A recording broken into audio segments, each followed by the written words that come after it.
Now, before y'all get all up in the bunch, I don't hate gay people. I hate the act of being gay.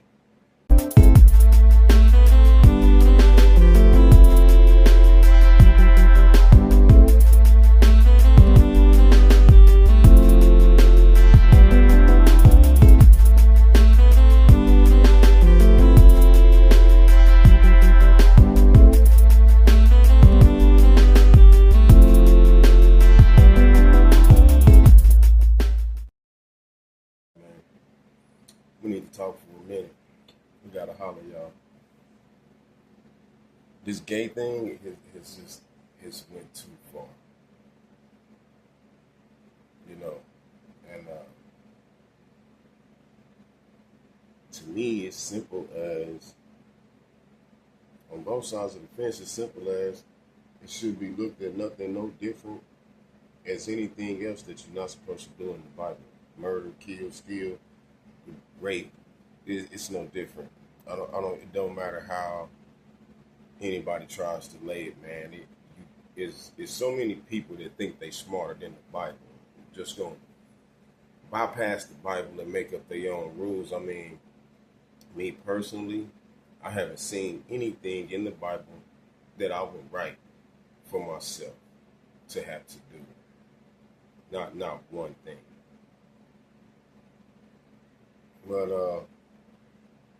my girl texted me today, and that's what got me on this subject. She texted me today.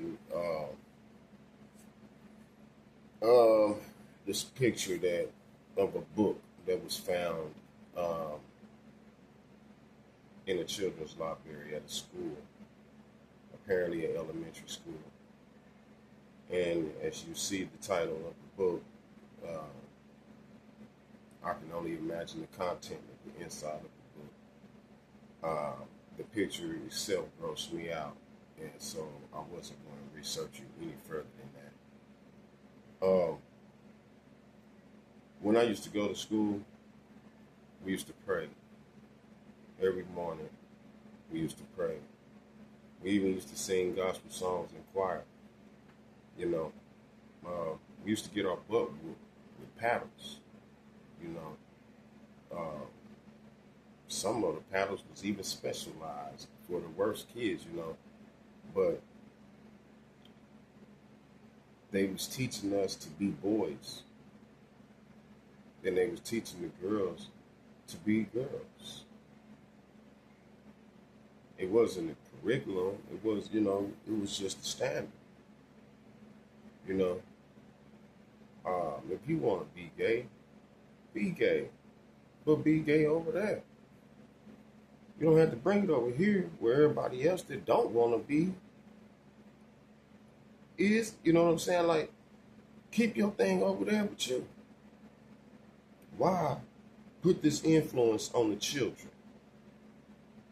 Why is it important to have it in commercials and talk shows and radio shows? Why is it so important that you can make a law that if you don't marry them, you can lose your license, lose your building, lose everything? I heard a couple that lost they had to pay over $75,000 in fines because they wanted to stick to their faith, which is their God-given right, which is the law.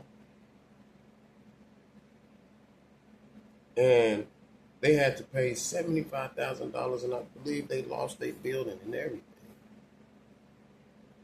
Blessingly, somebody, I think from Hawaii, sent them the $75,000. Apparently, was keeping up with the case. But that's just crazy, to push your agenda on everybody else and make everybody else have to play your delusional game. That's ridiculous. I teach it to my kids straight, every last one of them, males and females. I teach it to them straight. It's not for two genders, and it is what it is. And this book here is talking about a man being pregnant, a transgender man being pregnant, and this is what you want to put in the kids' school. This is the ideal that you want to put in these kids' heads. Now, tell you how I know it's wrong. Let's do it like this. If a man that is grown is caught having relations with a girl that is underage, he will be charged for that crime. That's rape, right? Or should I say, isn't it the same thing when grown people, male or female, is teaching children about sexuality at all, that are underage, that are teaching children about being gay, leading them? Oh man, it's the same thing. It's the same thing. Both parties are taking advantage of undeveloped minds. Which brings me to say, being able to put these type of books in the school district, in your children's library, is taking away our rights as parents. It's dipping right into our parenthood. Now, before y'all get all up in a bunch, I don't hate gay people. I hate the act of being gay and the things that it brings with it. The same way I hate thieves, murderers, liars. The same way anybody that's against the Bible, even if I do it, I still hate it. But I was saying I don't hate gays at all. They people just like everybody else. They was built in God's image just like everybody else. They just don't see it that way. Okay? But this thing has gone too far, man. Now I'm going to show y'all this document. I believe it was by Mike Swift. Mike Swift. I believe it was back in the 1970s that they wrote this up. And a portion of the government published this man's document.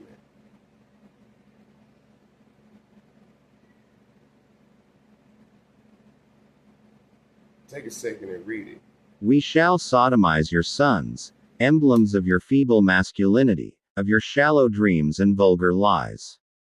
We shall seduce them in your schools, in your dormitories, in your gymnasiums, in your locker rooms, in your sports arenas, in your seminaries, in your youth groups, in your movie theater bathrooms, in your army bunkhouses, in your truck stops, in your all-male clubs, in your House of Congress, wherever men are with men gathered together.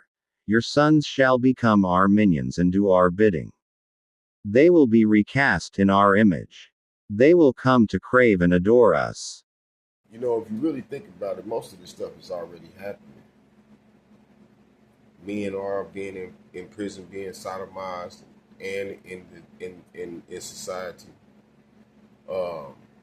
They are in our schools. They are in our dormitories, gymnasiums, locker rooms, sports arenas, seminaries. I mean, everything that they name, they already there. They say movie theater bathrooms. They went further than that. They in all the bathrooms now. You know what I'm saying? They say they in the House of Congress. Well, ain't that surprising? You know, man. And you know what's crazy about this is, I asked a gay guy one day. I showed him this, and I asked him. I said, "Man, is this how y'all really think?" And he agreed with everything on that paper. He agreed with everything on that paper. I ain't gonna tell y'all what I said to that man, but he agreed to everything on that paper. Lord forgive me. But and I thought that was totally amazing. If for whatever reason that I was gay, one, it would just be my decision. It wouldn't be all of this. I don't need all of y'all to be gay with me if I'm gonna be gay. I don't need all of y'all to come and steal with me if I'm going to go steal. I don't need to be splitting it with all of y'all. If I was gay, it would be my business. If I was stealing or murdering, it would be my business. I wouldn't be out telling everybody this. Do you not realize that this act has the perfect tendency of sending you to hell? Perfect, man. 100%, man. I don't care how you try to wrap it up. That's just what it is. The same as any sin that this sin, it happens to be an abomination. God classed it. Hey, man, we're gonna have to start doing something, y'all. We're gonna have to stand up. I know it's gonna be a bunch of people in my comments on some other stuff. I don't really care about all that. I'm not even gonna block you or nothing. I'm gonna let you spit your stuff, say what you say, do what you do. But at the end of the day, I know that I'm correct, because the Bible say, "Do not follow the multitude." And the multitude of y'all, if not gay, y'all okay with them. Y'all okay with the act. Y'all okay with all the things that they do, and y'all back them up. Y'all back them up. But you know, I don't expect nothing different from the same people that back up murderers, that back up drug dealers, that back up crime bosses, and you know, I don't expect anything different from people that back up criminals than to back up criminals. See, I trust people to be who they are. Yeah, I trust people to be who they are. That's why y'all had Obama in office, and that's why he did this. That's why he pushed it. This thing been going for centuries. It's just getting to the level of this letter right here. You know, it actually goes to say all laws banning homosexual activity will be revoked. Instead, legislation shall be passed which engenders love between men. It goes on. It's a whole thing, man. Y'all have to go look it up. Remember the Homosexual Manifesto by Micheal Swift. Look it up for yourself. Read the whole thing. It's long. He has a plan for your children, for your husband. Let's not act like it ain't a lot of women going home and finding their husbands with men. Hey, man, this thing need to be taken serious, man. This is ridiculous, man.